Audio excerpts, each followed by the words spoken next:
It's nice when you can be able to just admire the sea and admire the bustling of the harbor here in Charlian, knowing that we also have, of course, the statue of Thaliak that's always dumping out water into the ocean. It's a really interesting and beautiful place to just be able to sit back, relax, and admire, because not a lot of people will come here because, yeah, there will be people who will go over to the cafe and people who will be doing crafting, but not a lot of people take the opportunity to just admire the beauty of this scenery, and it's something that is certainly meant to be beholden. And doing it with a System Ikote is also something that I can always truly appreciate. So, with that in mind, greetings people of the world, Matthias Griffin back with you for the continuation of Let's Play Final Fantasy XIV Endwalker.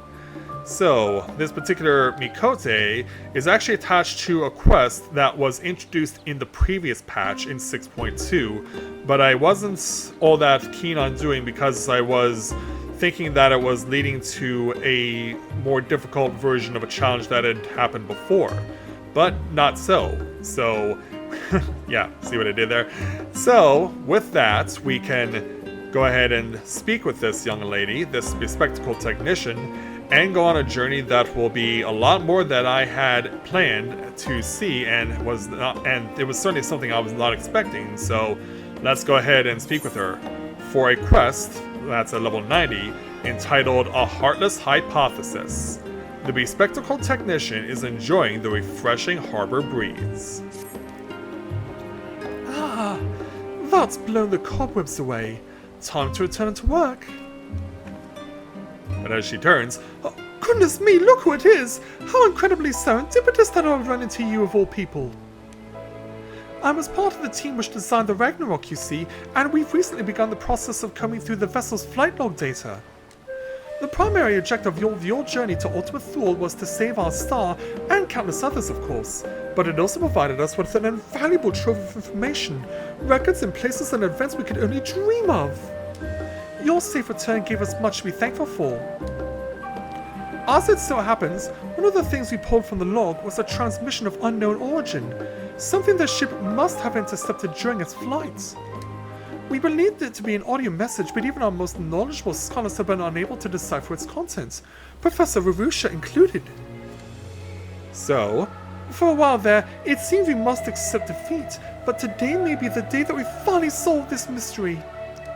If you are so inclined, would you care to come along to Thamazane? It seems fitting to have one of the Ragnarok's original passengers present to hear history being made. Alright then, I can definitely do that.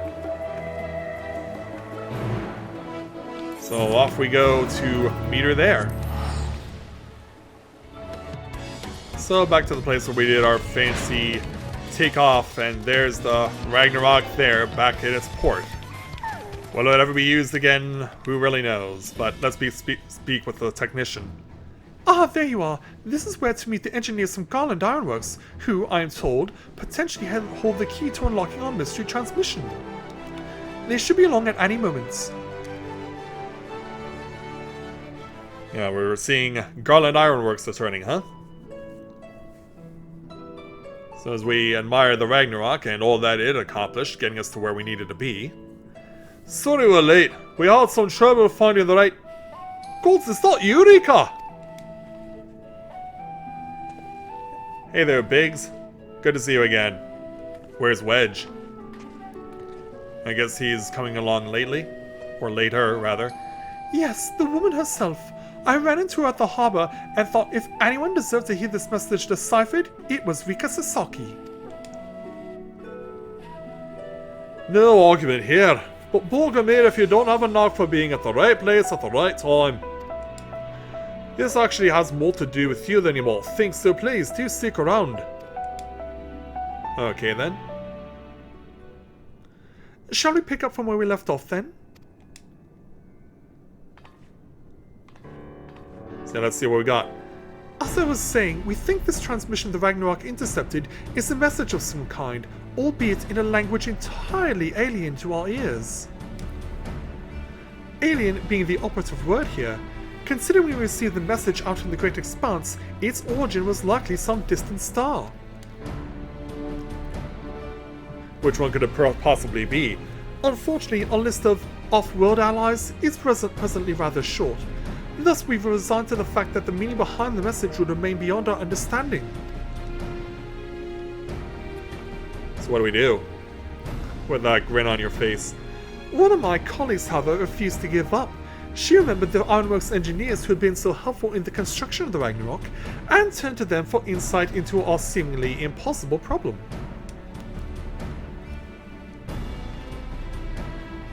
Do you know what Wedge said when we heard what was going on? We should have Omega listen to it. I bet he can tell us what the message means. Like Omega? Yeah, not the Omega you beat in the Rift, of course. Yeah, of course, he's referring to the Omega that Corinne beat. He's talking about the toy that trundles around with Alpha, the little model we made. We originally designed it to follow its shells on target and on more shells, but I've seen it act in ways that, well, it's like has it a mind of its own. Then I got to think about those documents your lot sent the chief. The full reports on the final days. In the part about Omega's civilization, it was said that people discovered how to convert the mind into data and store it outside the body. Timing being what it was, I wondered if Omega didn't somehow transfer its consciousness into a model right before it put an end to the real one. Well, here's Wedge, and Alpha's along with him. Where's Omega? So, in an effort to get to the bottom of that, as well as take a crack at this indecipherable message, we decided to make some modifications. With help from Labyrinthos technicians, we've upgraded our toy Omega with a fully functional vocalization module. Yeah, there's Omega as well. We played the transmission for Omega, and I think it's ready to share. Alpha certainly seems to be happy about it. Hey there, Omega. Are you in there? Yeah,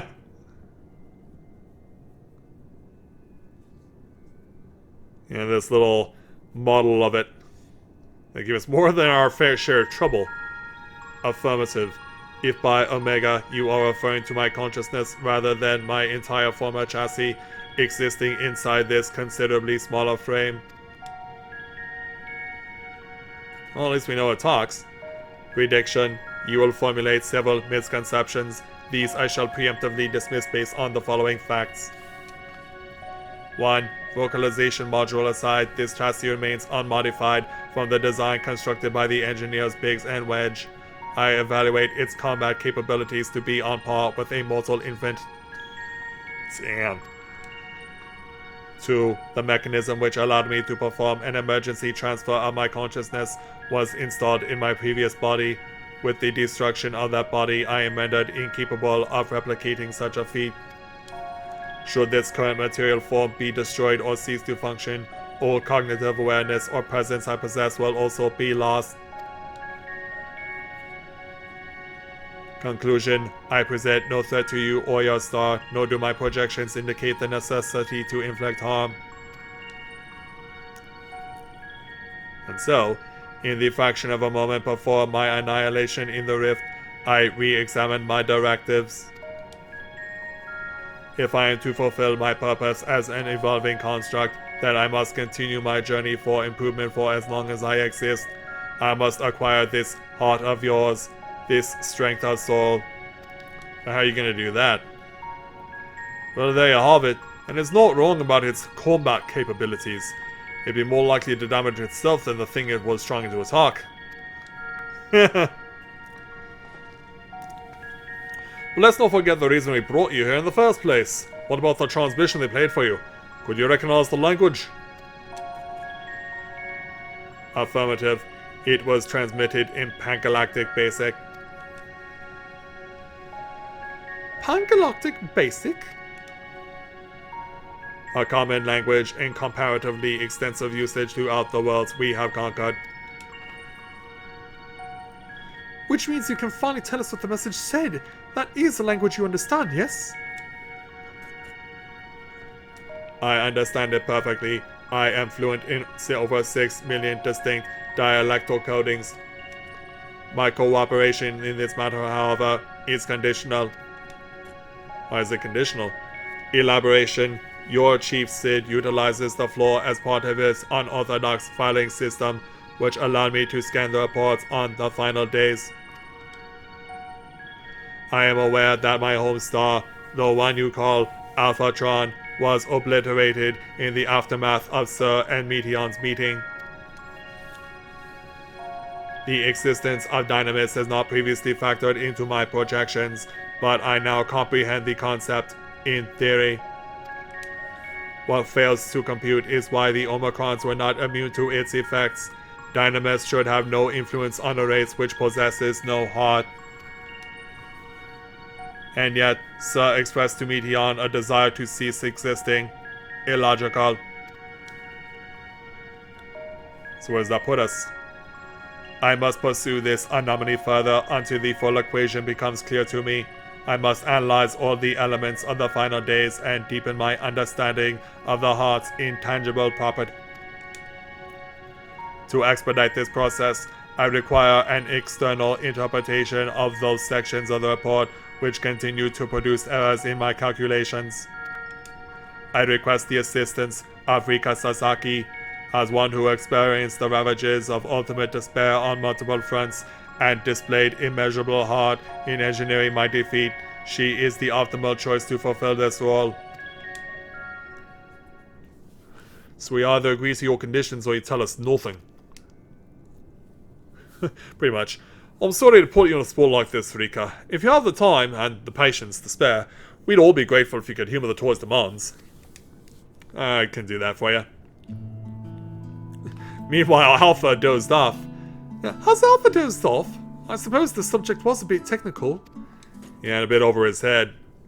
Rouse yourself, Alpha. You must listen to and consider these matters even as I must. He's still out like a light, though. Do we just pour water on him to wake him up? Why don't you make a trip out of it? You know, actually visit the places that the things Omega wants to ask about. I'll make explaining the stuff easier, for one, and also help keep Alpha awake and alert. I guess we could do that.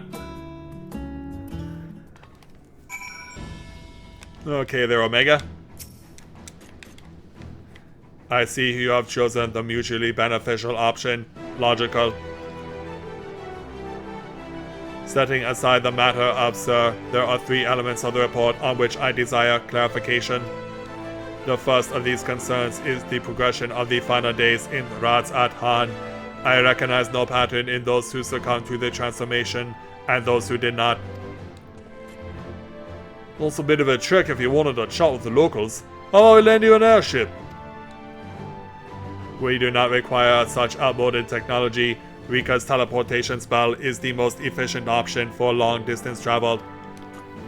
But can you do that though? This chassis is a model, essentially a toy, and Alpha, despite his organic composition, is indistinguishable from a stuffed doll. Conclusion: we qualify as material possessions. Pick us up, and you can teleport the 3 of us to our destination. Begin Omega's journey for answers? Yes. And so away we go. Yeah, wish us luck, says Alpha. I'm ready when you are. So away we go.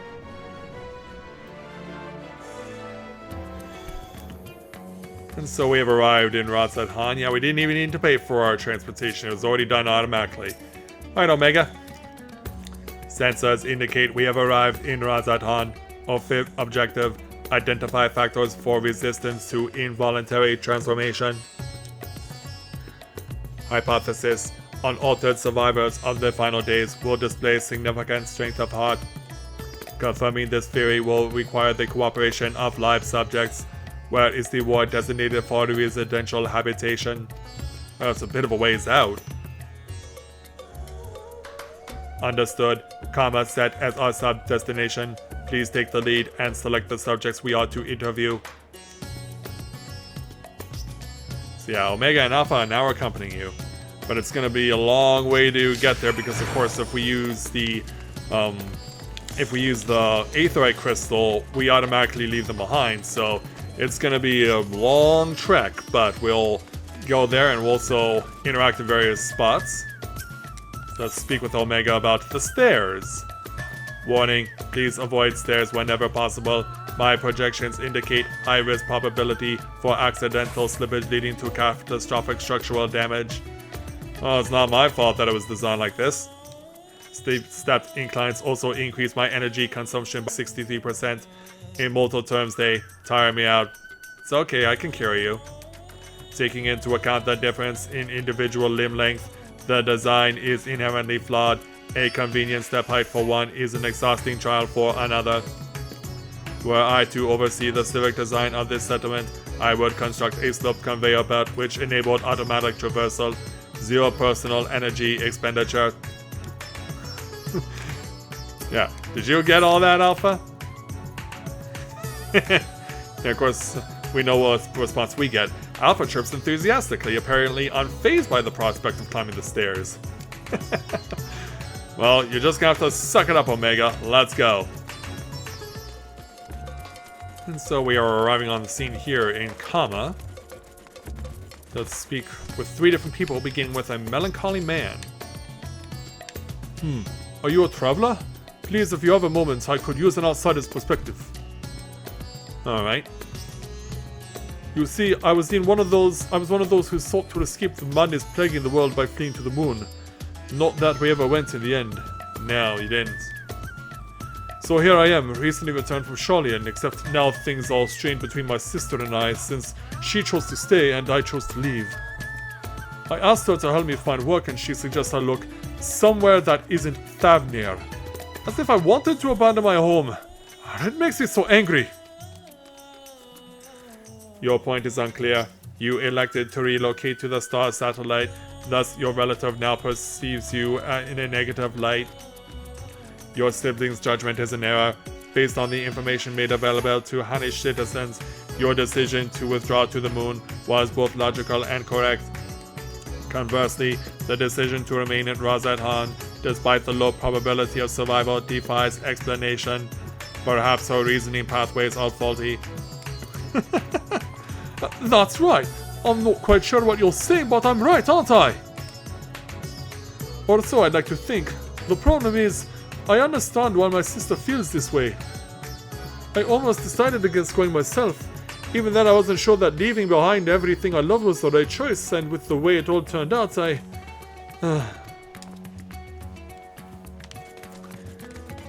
Yeah, trying to do the right thing, yet also conflicted by doing it. Miss Marty, let's speak with you next. Oh, hello again. You're the one who came to ask questions about Kalzal. I'm glad to see you are looking well after all that unpleasantness. Yeah, we'd like to ask you about what happened. I remember the burning skies and hearing the screams, but truth be told, I'm still confused as to what actually happened. I only know it wasn't unusual for entire families to go missing. Many of my neighbors' houses lie empty even now. Even after a year? Kalzal's place is one of them. He had no close relatives to speak of, and I heard that it was members of the consortium who came to remove his belongings. What a terrible thing to have to do. Terrible. Kalzal's passing was recorded in the report. Clearing out his domicile and readying it for new habitation seems an appropriate reallocation of resources. Dear me, what a clever little contraption. But of course, I am not against making use of his quarters. That would be wasteful. It is simply that Kalzal was always such a vigorous person. All that passion, all those dreams suddenly gone. I feel the same sorrow for everyone who was lost, seeing the remnants of those vibrant lives packed away in boxes. That is what I mean by terrible. So as evening has descended here in Razathan, let's go find a third person to speak with. Hiding here in the corner, this Huron boy. Hello there. Hey, don't I know you? Yes, after the beasts were taken care of. You told me to join everyone in the square. Thanks to you, I was there when Vitra gave his speech and I found out who Varshan really was. It's a shame we don't get to play like we used to, but Mama says Vitra has been busy putting the city back in order. Maybe I can work for him one day when I'm a man grown. Mithra, Midgard Somir's offspring, yes, and this child wishes to put himself at the worm's command that he might make his own contribution to society. That's pretty much it. A pattern emerges. I predict that the honest survivors are those who had ingested Vitra's blood and become his draconic minions. Really? Wouldn't he even turn into a dragon? Well, I guess maybe transformations here in Razatharn aren't the same as they are in Ishgard and Kerthus. Though dragons were no match for our civilization's might, their combat capabilities are not to be underestimated. It is unlikely they would experience emotions of dread or uncertainty as exhibited by lesser beings in times of undue stress. Dragons? I'm not a dragon, and I never ingested anyone's blood either. You are not of Vitra's horde, so you possess no hidden means to fight off the beasts. What of fear then? You were frightened? Yes, I was frightened. I just hid in hope that they wouldn't follow me, at least until she told me it was safe to come out. Rika, I require a moment to process this input. Let us move apart and discuss our findings. Alright. Go to a designated location and then speak with Omega, which is right over here. Processing data, evaluating a hypothesis against accumulated evidence. I offered an optimal analysis of each subject's testimony, yet each time their responses conflicted with my assessment. Without identifying the root cause of this conflict, I will be unable to properly define what constitutes strength of heart. We should continue this questioning, or it's beyond you, or perhaps the heart you seek lies in the conflict itself? Do you want to do more questioning? Acknowledged. A larger sample size will increase the probability of discovering an underlying pattern. Next, I wish to interact with an individual who endured similar circumstances to Khazal prior to his transformation. Are you acquainted with local merchants who had dealings with him?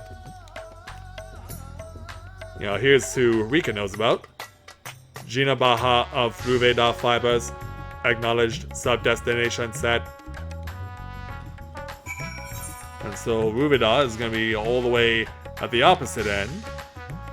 Yeah, pretty much closer to the main Aetheryte, so time to double back. Alright, we're arriving on the scene over here. Yeah, we're just dropping in on Gina Baha. Well, look who it is. I must thank you again for your help in moving our textiles. Recovering from those tragic events has been difficult, of course, but with everyone pulling together, we managed to get things back up and running. Gina Baha, I come questions related to that tragedy, specifically your survival in the final days. Although you are similar to Khazal in many respects, he succumbed to the transformation and you did not. Why? What is the critical difference between you and him? What? I'm sure I don't know. I'm not especially brave or courageous, if that is what you're asking. Perhaps being focused on protecting our workshops kept me from spinning into a panic. Still, I imagine Khazal would have been feeling that same sense of responsibility. Perhaps the weight of it all is what invited his demise. You are of the same mind, resolved to the same purpose. Yet your strength of heart, of spirit, was not equal. If merely emulating the individual is sufficient, then some other unseen factor must be involved.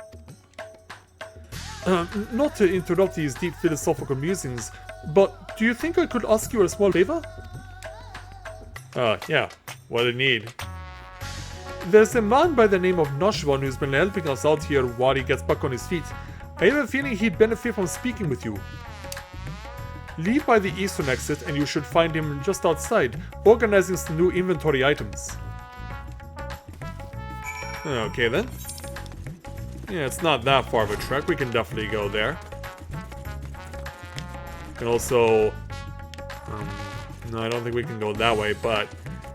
there is also the option, by the looks of it, to go check out on another bubble, so...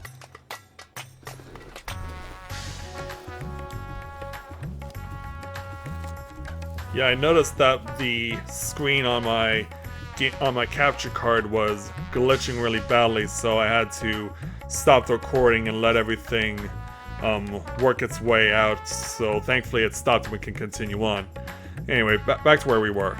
The equipment being manufactured here, it is worn to perform specific duties, yes.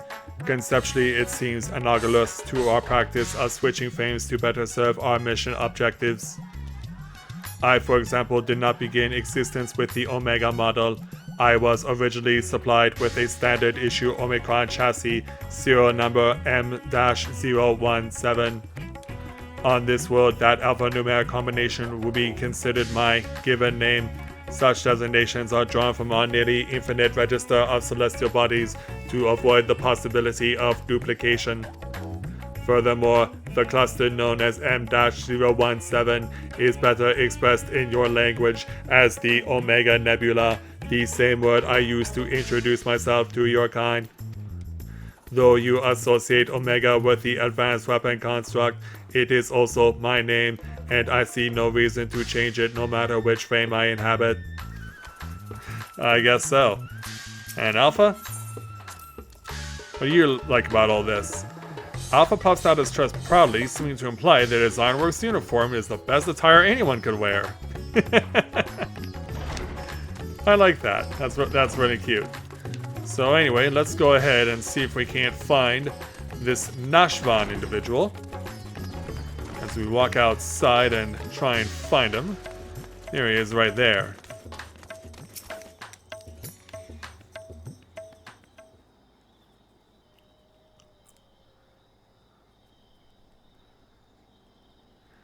Thus all our orders accounted for, and everything looks to be of good quality.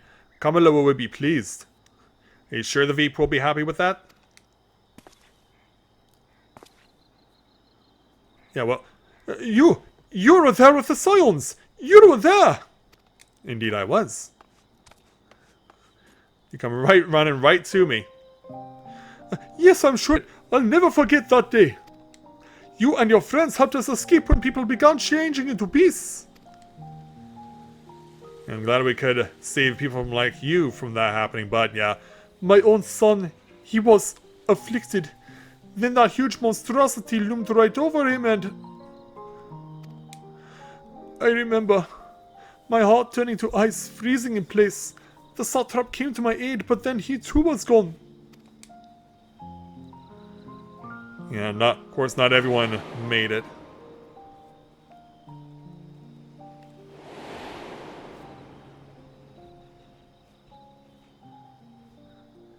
The memories run together in my mind like flashes of a nightmare. Only the words of your comrades still ring clear. I repeated them over and over like a mantra as I fled for my life. Yeah, it's Graha trying to calm them down. You must run for their sake and your own.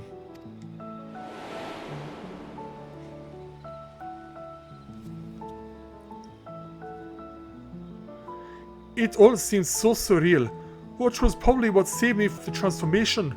The truth of it didn't begin to sink in until the worst of it was over. I have not the words to describe how I felt then. The sorrow, the overwhelming sense of helplessness. I'd be wallowing in misery if not for my own friend Dina Baha. I lost my will to work, and he encouraged me with kind words and odd jobs. Now somehow, I live again. I am thankful to him, to the courageous Awan, and to you. If you see your comrades, please let them know their efforts were not in vain. I'll do what I can. Meanwhile, Omega wants to ask, you said you lost your will to work. This signifies a cessation of efforts to maintain basic life functions, yes? What changed to extract you from that stagnation? An offer of work from Gina Baha should mean little to one without the desire to accept it. Was it some manner of mortal instinct, a primal need to survive and thrive? Instinct? No, it wasn't that. If anything, my instincts were telling me to lay down and welcome an end to the pain. Every day I think of my boy's final moments. I think of how scared he must have been, how it must have hurt, and I want to scream my throat raw. The Satrap too still haunts my dreams. I see him being swallowed whole and jolted awake in a cold sweat.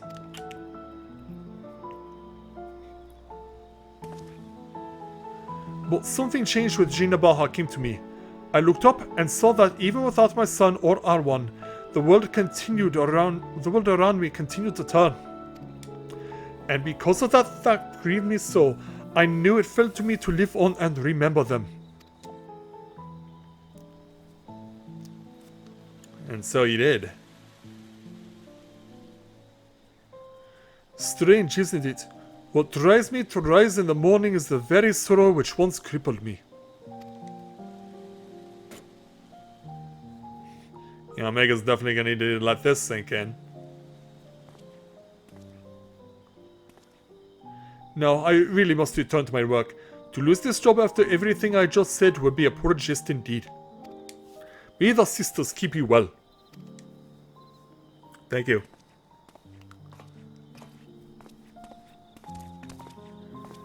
So away he goes. Sorrow, the emotion generated by mortals when their ideals fail to materialize. This I have observed. Yet when I listen to how Nashvan sought to rescue him from near-fatal despondency, his logic eludes me. I guess it would, wouldn't it? Am I incapable of perceiving the full measure of the heart's properties? My best projections fail to predict our subject's responses, and despite their almost equal occupational and mental parameters, Gina Baha and Kazal exhibited different reactions to the dynamis effect. I am no closer to recognizing the pattern for involuntary transformations, and your ephemeral mortal spirits confound me as much, if not more, than they did before. Have you considered that there is no afflicted, or the others, hearts of others were ever shrouded in mystery, or perhaps it's time to move on to the next element you wanted clarified? Yeah. The hearts of others never were shrouded in mystery.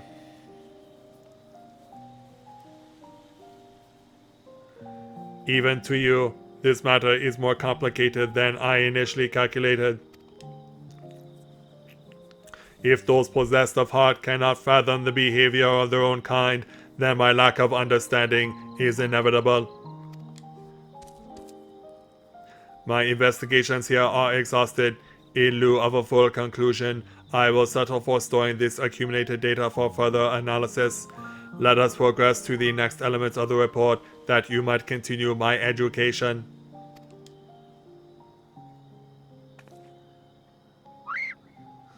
Yeah, ready when you are there, Alpha. So, for completing the first part of our journey, we'll take 1,260 gil.